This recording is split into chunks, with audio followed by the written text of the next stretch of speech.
Abdülbaki müdürümüz sağ olsun bize Hollandiyadan Rita bitkisi getirip. Söyle mi? Atır. Şuradan şu şekilde. Ama o almasın diye. Okay. Dur. Gösterdin mi? Buyur. Hı. Akide şekeri. Ersağın ana ham madde. Kokusu biraz değişiktir Temizlik ama ürünlerimizin temizlemesi bir numara. Buyurun. ana ham maddesi. 9'a bölüyorsunuz da. Sağ olun müdürüm, payız olun. Allah canınıza sağlık Amin. versin.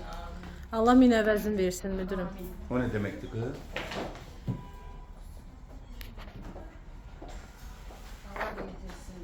Amin.